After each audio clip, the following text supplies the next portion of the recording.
Creating space to change the dialogue around domestic violence. Creating space to share survivor stories. Creating space to spread awareness and education on domestic violence.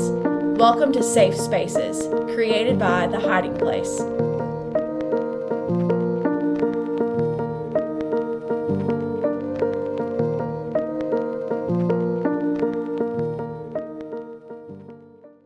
Oh, How you doing, Jen? I am great. How are you? I'm doing pretty good.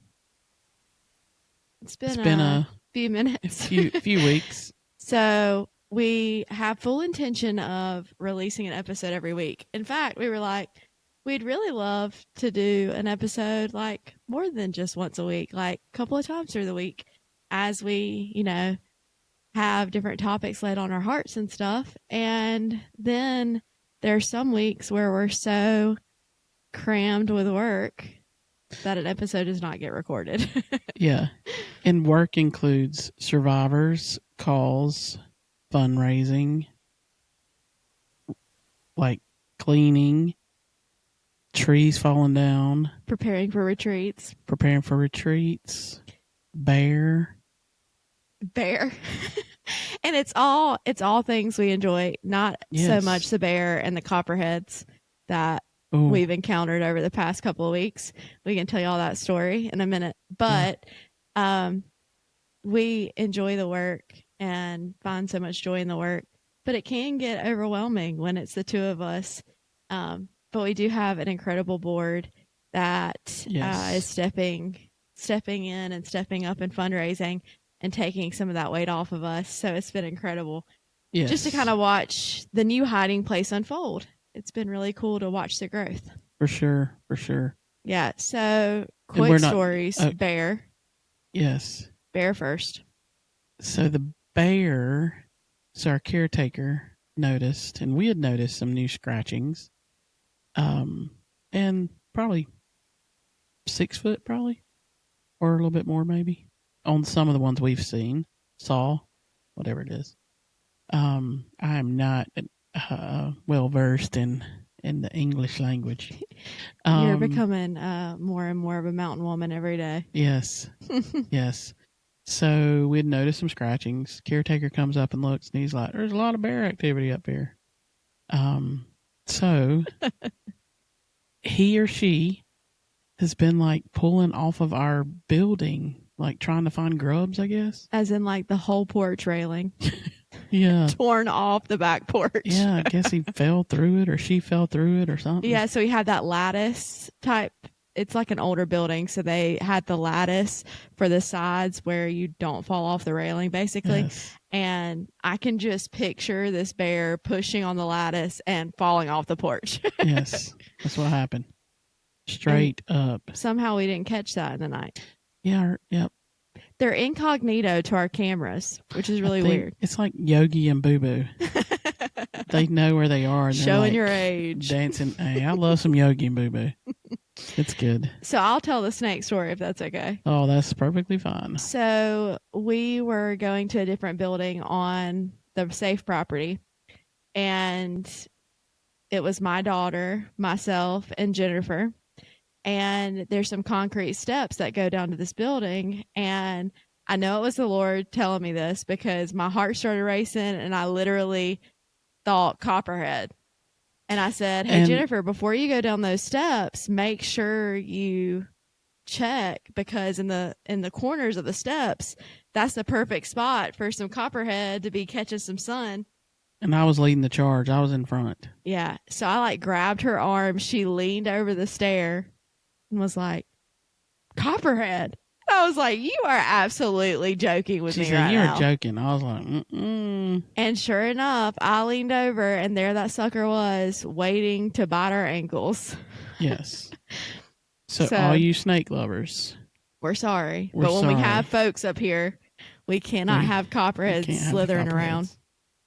Yep. So Black snakes, those good snakes, we leave. Yeah. We don't mess with. So unfortunately, we do have to kill the copperheads up here. They're mean. They are. They but just some look snake angry. lovers, I get it. Like we're out in nature. I get it. But when we have people on site, we just can't. We can't have that. Risk it. So Jennifer it was quite thematic. Honestly, it was like a movie. She had to drive down and get the shovel, and my daughter and I are standing up there, and it starts pouring down rain. I'm pretty sure it was like still sunshiny outside, pouring down rain. And so we had a little dance in the rain next to the copperhead. And then Jen came back and killed the copperhead in the pouring down rain. Yeah. It's the most terrifying thing. It is. Because if you miss. Oh, yeah. His head came flying up at her. He was coming at me.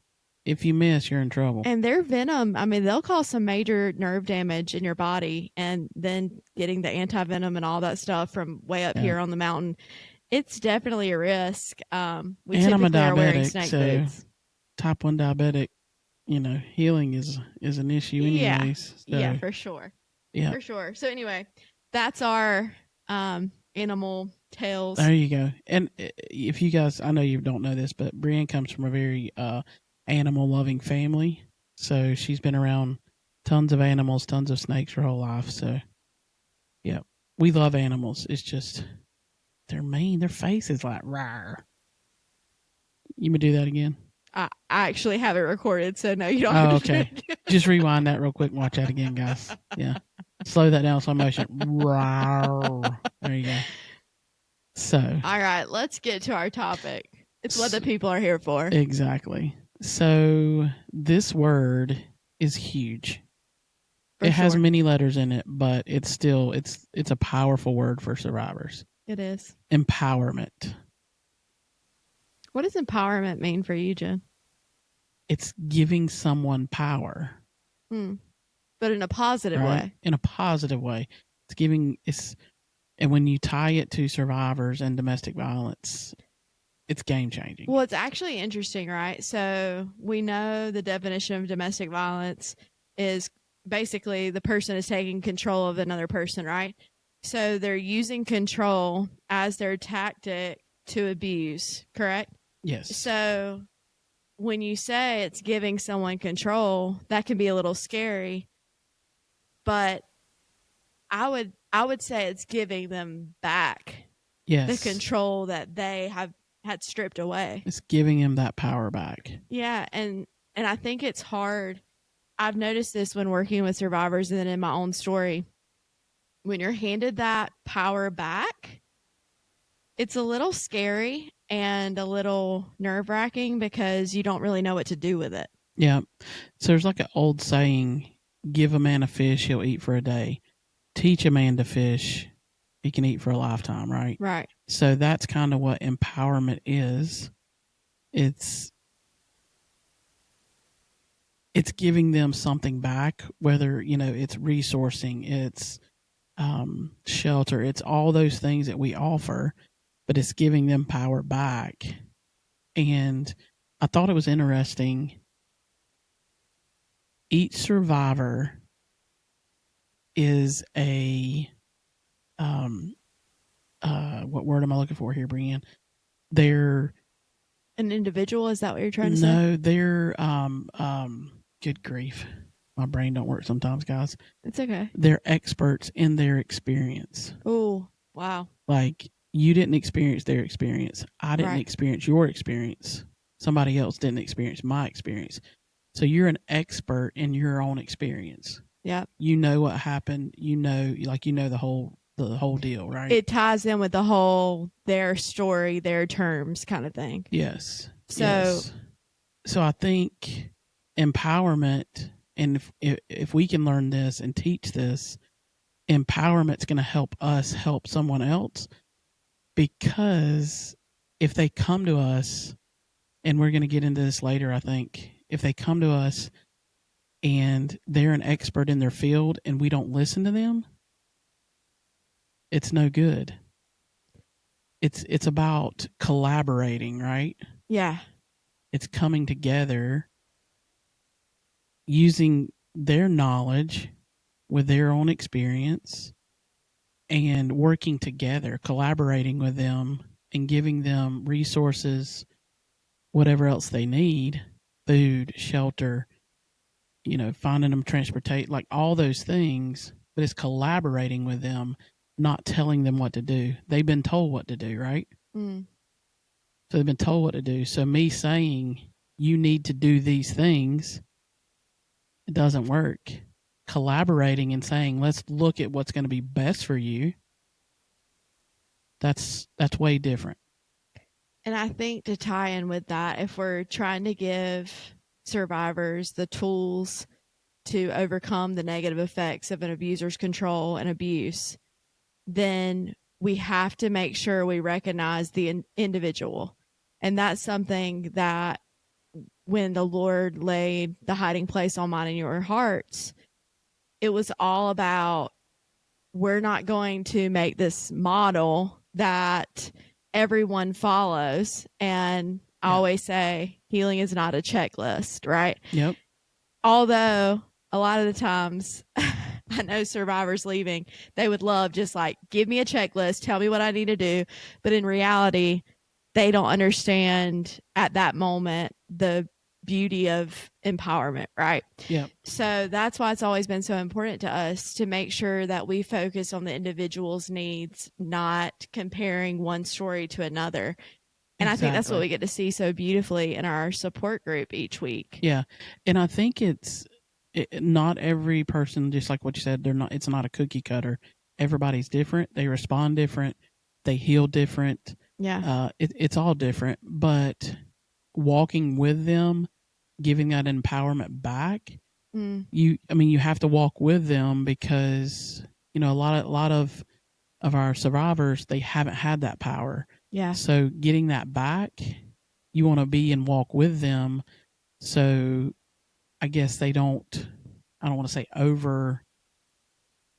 overdo things, or does that make sense? Like having that power when you're back giving power back, yeah. it's an easy path to fall into of making I have all this decisions. Power, let me do all this stuff, Yeah, I'm gonna go buy me a $500,000 house and did it all this stuff. You know what I mean? Like walking with them, and if I forget to look right here, it's very hard because I've got a computer here and then the camera's here. So please forgive me if it looks like I'm looking over here. But being careful and again collaborating, and that comes with setting goals, right? So with each survivor having goals, this is what what do you want to do? Not setting it for them. Yep, letting them have that power to set goals that they want to do. I asked a survivor last week. So what do you want to do, job wise? And they were like, "Wow, I haven't thought of that because I've had to be a stay-at-home mom. I hadn't really thought about that." So she started thinking, well, I did like to do this and I did like to do this. I would like to go back and, get this. And I was like, it's totally doable. Totally doable. And I shared I was 48 and went back. So that's half a century, right? Yeah. I never think it's too late to start living your life. Yeah. Reminds me of group. This past week, we were talking about shame. And specifically the weight of shame. And I think we could do a whole episode just on the weight of shame. But we were talking about, it came up. Well, I feel like my life is just complete and abuse was it. And I don't think that's true. I think that, and I actually shared this, the abuse that was endured makes, and I'm not saying, I understand, of course I understand, domestic violence is a horrible thing, but the abuse you endure allows you to appreciate the value of life. For sure. And the value of empowerment and the value of being able to make your own choices and have your own control. So I feel that a survivor's life post-abuse has the ability to be the most precious, beautiful life because of how much one cherishes it. Sure. And I think it is what you just said. I mean, this is a big word. It's I mean, you think about it, and you have to check yourself, right? Yeah. Because I can, even though we're trying to empower somebody, I can interject what I think and Yep. offer resourcing for what I think they should do, not giving them A, B, C, D, E, F, G. I could say, well, in my mind, you need to go A and B. So I'm only going to offer A and B. Right. Right. So you have to make sure you check yourself and your Yeah. own values and know, one, why are you doing what you're doing? Yeah. You know, if if you ask any of our survivors, they will tell you, I'd rather have you collaborate with me than tell me what to do. Exactly. Yep. You know, so we have to stay in check. And sometimes it doesn't look like a survivor leaves and immediately they start setting goals. yeah. And that's what's important. I think that in our positions as service providers, we could very easily, as soon as they get out, say, here's what you need to do. This is what you need to, like, the next steps are. And then once those steps are done, okay, here's what you need to do now. But instead, it's like, hey, we're going to sit with you for a while. I may not even have the words to offer to make you feel any type of relief, but I'm just going to sit here until you're ready to start walking. Yeah. And I think these words, advocating with instead of advocating for. Yes. Like, we're it's advocating with you. Yep. Yes. Especially in terms of, like, if there are legal proceedings or if a abuser is charged, and there has to be victim statements and decisions based around that. That's something that's so important for us to be able to advocate with, because it's their decisions, right? This is the rest of their life. Yeah. So I especially think about that in those instances. Yep. So thinking how do we empower survivors?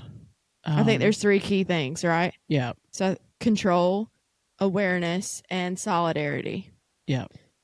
So in the aspect of control, it's about providing, like you said, giving those resources, putting the control back in their hands. Yes. And letting them continue to live out their story, right? Yep. So attorneys, some have to get guardian ad litem. So having those, resources for that, parent coordinators. I mean, even just the help we're offering, that's their choice. Yep. Yep, for sure. And that's why in part of what I ask, I will say, because we have women call who haven't left yet, who are developing a safety plan. Yeah. And once we get through all that, we ask them, what is your plan? What do you want to do? Mm-hmm. And a lot of it is have my own housing. Mm-hmm. If they have kids, it's, take care of my kids. And then you get on to the job thing. Well, what do you want to do? What are you trained to do? Mm-hmm. Have you had any schooling? Things like that. So those lists, it changes. It's a big list, but giving them those questions and that power is important. I think our job too is to make it less daunting. Yeah. And not be judgmental. Right. And be okay with one day saying, this is my decision. The next day saying, I think I've changed my mind. Yeah. That's allowed. Yeah. It's okay. Yeah.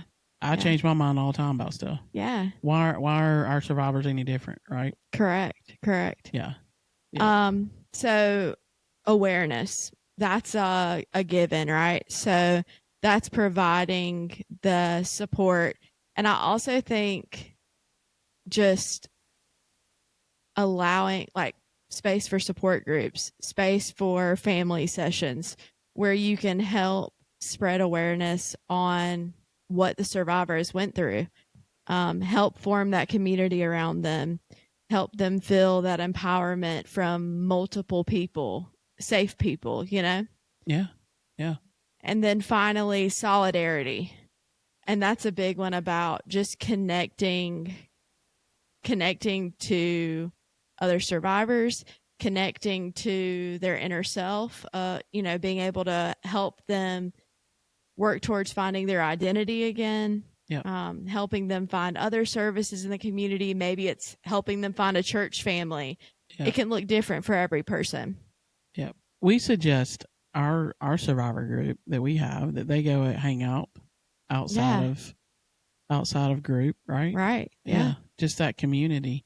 And it's so simple, it's easy stuff. It's meeting at a restaurant somewhere and just having dinner. Yeah.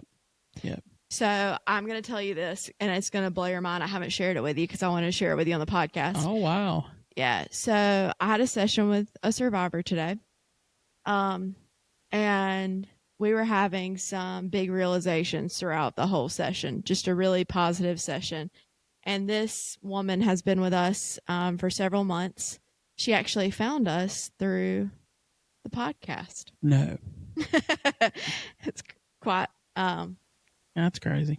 Quite a funny thing. Yeah. And this is why we still continue to do this, So we were talking about what happens when you survive abuse. And she just started talking, and I literally just started writing notes from what she was saying because it was so powerful hearing a survivor speak this out loud. And she was sharing about how once, the abuse is happening to you, it's like a hurricane rolling in and hitting a house. Wow. Okay. And so the abuser has literally torn you down to pieces. You're this broken mold of this house, right? And you're washed away. There's pieces that are gone, but there's always like bits of the foundation left, right? Yep. There's rubble. There's all this stuff that people have to go through, right? The Bible is never touched. Yeah. The Bible always survives. So she started speaking. I mean, she was speaking about this, but she started speaking about your old self and how there were pieces of this old self left. And what was left was the you that you became to survive. That's what was left. That's the only thing he couldn't take, right? Because it was literally what you had to create during the midst of the tearing apart. Gotcha. And she said, you have to kill who you become to survive so you can rebuild who you're supposed to be. Wow. And we started talking about that rebuilding after the storm. You're peeling back layers of things. It's multiple layers and layers and layers. And pieces of yourself you're having to break apart and break off so that the new you can be rebuilt. Wow. Because you can't use that old, broken down, all those washed off pieces. You can't use that to rebuild yourself. So you're having to like literally take it apart, and then it's having to be restructured. And think about it. After a hurricane, if the house wasn't on stilts, what's typically going to happen? We're going to put it up on stilts. We're going to build a brand new, stronger foundation. Yeah. And that picture, I'm a visual person. So as she's sharing this and I start adding to, I can literally see this picture of this person just tearing pieces off themselves and rebuilding back up. And I think that has so much to do with empowerment, because sometimes I think we're offering them the pieces, right? Or we're helping them find those new pieces of wood and nails that are going in and all the things that it takes to build a house and a foundation. We're helping them find those resources so that they can build back even stronger and better than before. Isn't that just a crazy visual? For sure. It's, yeah. But it's I can see a painting coming out of that, right? Yeah. But it is. It's a beautiful mental. Yeah. But think about a home. Think about your home growing up. I know you had such a beautiful childhood, surrounded by just incredible family. And when you share that and you share about your home, I always think about just the safety inside of a home. So when you use the home as an example of what's being torn apart, that's the one space in this world that is supposed to be the safest. Yep. And when you think about that being torn to shreds, and even the idea of having to go back afterwards and tear more of it down yourself, Yeah. like that's your home. Yeah. And so when that's taken from you, much like abuse, everything's stripped and taken from you. It's a tough thing to grasp, but I think those that aren't survivors and haven't went through domestic violence, just think about your home. Yeah. So Jen, like, think about your childhood home and it just being ripped apart, Yeah. Yeah, for sure. It just really touched my heart. And I just thought, I told her, I said, I'm sharing this on the podcast. So as a survivor, Mm-hmm. Some questions you have to ask is how do I feel most empowered? Right. So looking at what a couple pieces of do things. I need? Yeah. Yep. And one of the most popular ones is being believed and validated, right, by others. Because they've been told or heard from other people. I always think about you answering the hotline. Oh my goodness. And just listening and them saying, you actually believe my story? And I'm like, why shouldn't I?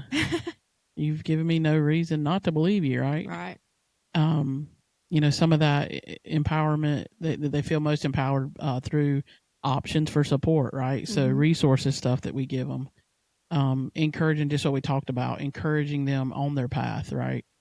But they get to make those choices, giving them education on DV. And we had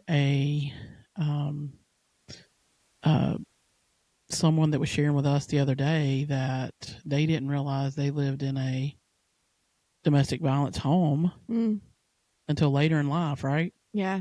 And it wasn't until they saw those words. Yeah. Yeah. So psychoeducation. Yeah. Like those types of sessions are so important. Yes. And we've done that in group before where we talk about the brain and how it's affected. And it's such a big part of an empowerment. Like it's about learning what's actually happened inside of your body and how trauma has affected your body. And then also how you can work towards healing those pieces of your physical self, And part of that is connecting with other survivors. We see it weekly, how important that is. Having support from advocates. Yep. One of the biggest ones, and this is a tough one, because someone listening on here has somebody in their family who has went back to abuse over and over and over again. And we know the average time is 7 times, right? And you may be so frustrated at them. Yeah. But how they feel most empowered is being supported even if they go back. That's tough. Some families have that tough love. And I hear it daily because one of the questions we ask is, do you have any family anywhere? And a lot of times they've given up on me. I've burned a bridge. I can't go back. Those type things like that are said. And it's hard. I know a lot of people give tough love, right? And sometimes it's needed, but if there's situations that cause them to have to go back, we work with advocates in the police, in our police stations weekly, and we understand, we get it. It's about being patient, listening when there is a problem, and understanding that the survivor has to leave on their own terms. Yes. And that could be the first time or it could be the 15th time. Yep. And it's about being there to listen no matter how frustrated you are. Being there to listen, because what if that one time that it was their final straw and you didn't pick up the phone because you were frustrated? Yeah. It's about giving that grace. Yeah, for sure. Yeah. And then the last one is, and I hear this because we ask this question, did you file a police report? And you can hear the oxygen drop in the room and they get so quiet. They're not going to help me because I didn't. Yes. That's what they're thinking. Or I'm going to judge you because you didn't, right? And I'm like, it's okay if you didn't. We have a lot of ladies who don't file a police report. Yeah. It's okay. And then they're like, really? Okay. I just left. And I'm like, it's okay if you just left. It's okay. But again, if tomorrow you change your mind, we're going to meet you at the police department. That's right. That's right. Yeah. Yeah. I'm going to do a little PA right here, and you have no clue. I read this today, and I was like, this is the smartest thing ever. Why are we surprising each other like this? I don't know, but it has to do somewhat with an emergency, and then if you're hiking in the woods and get lost. So this is just a PA, right? So, we've had survivors call and their phone dies, right? So if you're in an emergency situation, this is a public announcement. Okay? If you're in an emergency situation and your phone is about to die, whatever you need to communicate with a loved one, whether it be I'm lost on the side of the road, I ran out of gas, I'm in physical danger because my abuser is attacking me or whatever, record your voicemail saying those things. Oh my gosh. Saying those things. I am at this location. I am being abused. Please send help. So if somebody calls your phone and it goes to voicemail because your phone's dead, guess what message they're getting? Shut up. See, I read that and I was like, that's the smartest thing I've ever heard in my life. Wow. Yeah. And they said use it for emergencies, or if you're hiking and you lose service and you say, I'm on this trail at this spot, this is where I'm going. So if your phone dies, then somebody will know. That is a game changer. Game changer. Wow. Yep. Well, So that was a good surprise. that was a Thanks PA for that. announcement. And had to insert that there. My mind, if I don't say it then, I won't say it again. I know. Yeah, it bounces around like a little rubber ball in there. All right, so I want to end this episode by just offering some ways, if you're listening to this podcast and you're not impacted by domestic violence, thankfully, but maybe someone you know is, or someone in the future that you know might be. The statistics show that you probably will know someone in your lifetime that is experiencing domestic violence. So how you can help victims of domestic violence. So, first of all, I think something we've mentioned multiple times on this episode and this podcast is listen. Big one. If you can find a time and a place that is safe and confidential to talk, just listen. And it can just be by starting just with a concern. I'm worried about your safety. Is that something I should be worried about? Are you okay? Is something going on? Yeah. Like those type. But here's the thing. I think that listen is a key term. A lot of us like to talk, and it's something that I've had to learn over the years. You mean it's not okay to have silence? Oh, yeah. Listen. Okay. Listen there, Miss I like to talk in all the quiet moments. Talking can get in the way. When you are sitting down with a survivor, listening is something they're not used to. They're used to being talked at. Or over. Correct. Yeah. And survivors are not going to budge the more and more you say, what's going on? I really need to know what's going on. I'm worried about your safety. You sent me this text the other night and now you're fine. Like, what's going on? Why are you acting like this? I am concerned for your safety. I'm a little bit worried because you sent me this text last night that was alarming. And I just want you to know that I'm here to listen and share advice or not share advice. But I just want to sit in the space with you so you know you're not alone. And how can I best support you? Yes. What can I do to help? Give the power to them. Yeah. Yes. Yes. Yep. We get this a lot. We have a lot of people who share our number. So providing resources. Oh, right? Huge deal. Encouraging them to reach out to someone like us, our hotline. Yeah. Things like that. We have had calls for safety plans a good bit last several weeks. I posted it on social media. Oh, is that what it was? Oh, well, there you go. I don't know. I mean, I did. There you like, go. you don't even have to call us and give a full report if you don't want to. No. Like, just call and say, I'm in an abusive situation and I would just like to create a safety plan with you. Yeah. And it's in your sure. own time. Again, empowerment. Yeah.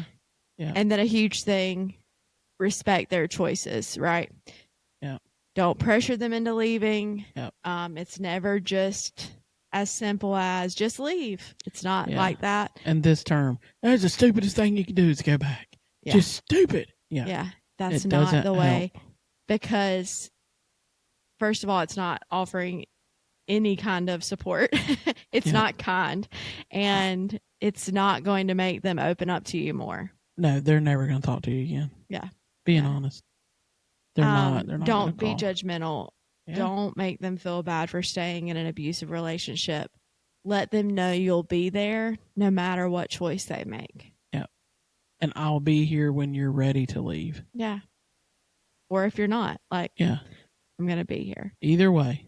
But it's important to remember you're there to support your loved one, not to rescue or save them. Yep. Yep. We are not rescuers. Jennifer and I are not rescuers. We are walkers beside. We are here to just be a safe space, whether that's to chat with, to create a safety plan, to be the one that calls 911 for you, whatever you need from us. We're going to try to be that. We are in, I find like stupid little terms. It's part of my, I don't know. Stupid's a fun word you keep saying on this podcast today. It's my crazy thought process. Yeah. Okay. Because when you said that, I thought of this and I was like, yeah, I'm going to say it. We are the three-legged race person. We are how you used to tie your legs together with a rope and run together? That's what we are. The three-legged rope tying race people. Can we put that on a flyer? I think it needs to be on a t-shirt. I would wear the shirt.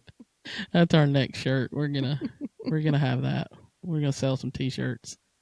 We're gonna have that graphic on there.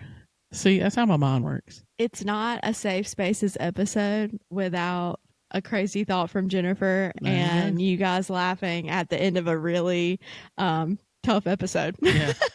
Yeah. It wasn't a tough episode, but we are talking about, the realities of abuse, but also if you leave, the type of empowerment you get to look forward to. Yeah. And if you're somewhere not near us, not in South Carolina, and you can't come to a support group, we are always willing to offer a virtual support group if we have enough interest. Yep. So we want to be able to create safe spaces, but we understand that not everywhere in the United States or in the world are safe spaces and have that type of empowerment to offer survivors. So just know that even if you're out of state, you can always call us, and we'll help and we'll support you. In some way, whatever way we can. We get calls a lot from out of state. We do. Yeah. Yeah. All right. Well, that's the end of this episode. I do want to share with you guys, we have some events coming up. Oh, this is a good one. Next week. What do we get to do, Jen? Axe throwing. Axe throwing at the Twisted Axe in Easley, South Carolina. Yeah. So if you're in the upstate and want to come throw some axes and raise some funny. I was about to say raise some funny. Combine funds and money. Sorry. Raise some funds for survivors. Yes. Come on out. So you can see all of the information on our Facebook page, The Hiding Place. But you can also just go to thetwistedaxe.com and you'll see on Friday the 27th different spots you can reserve, and you just simply reserve your lane for whatever time you want. We will be there from 4 to 11. 11 p.m. Ooh, the late night. I know, it's going to be a late night for you. You might catch Jen in her moo-moo. Yeah. I'll be in my moo-moo. I'm going to have to get a moo-moo now just to wear it down there. You get my picture in my moo-moo. doing Oh my doing the gosh. 3-legged race. Yeah. That's it. I think that needs to be a fundraiser. Yes. Like, if we raise enough money, Jennifer and I will go and walk a mile a mile. tied together. Let's go half a mile. Half a mile. We'll walk half a mile doing the 3-legged race. I don't know if you remember that, but when we were kids, they used we did. No, wait a minute though. Okay. You were born in 95, right? Yes. So by then they were using some kind of soft cloth. No. When I was in elementary school, they was using that burlap rope something. It's like the old rope that you did. I don't know. It was rough. By the time you got done with that race, you was bleeding. Like it done rubbed your leg raw. It was. Then if you remember, if your partner fell, you just drug them behind you. Y'all were like, oh, ruthless. It's brutal, ruthless. Hey, well, yeah, no, it was ruthless. Hopefully our axe throwing won't be as brutal, but I have seen people throw the axe and it bounces back. So yeah, I'm not doing it. I'm gonna take a helmet. I have a major fear. Yeah, I'm gonna take a helmet. Yeah. At least it ain't like throwing chainsaws or something. Oh my gosh. That'd be a little rough. Guys, if I let her continue, it's going to get even more of a wild episode. Let me tell y'all about the next upcoming event. It's going to be in August. We're having a women's tea party, women empowering women. And it's going to be absolutely amazing. And I'm so excited. We're going to release more information about that soon. But tell them about where they can catch all the information on our social media, Jen. All the information on social media. We are on Facebook, Instagram. We have a link tree that links you to everything. Yep. And again, if you have somebody who wants to donate. Send them our way. Yeah. We are trying to raise $20,000 alongside our board by July 8th. Yeah. So always check the description in these videos and podcast. Oh, Luna. You heard our pup do Yep. a big bark. I'm not going to edit that out. No, we're going to leave it in there. She's our security pup / therapy pup. Oh, she ain't no joke. But what I was saying, catch all the information in our description. You can always donate. We always appreciate it, and we are good stewards of your donation. We're going to use it towards helping survivors. And finally, if you are experiencing domestic violence or you know of someone that is, please, please, please call our hotline number at 888-341-9568. We are here to listen and make sure that you feel not alone in this process. Bye. I have a little one Call us. standing in front of me, smiling and ready to just have all the mama loving. All right. Y'all have a great whatever day you're listening to this podcast, and we'll see you soon. Good night.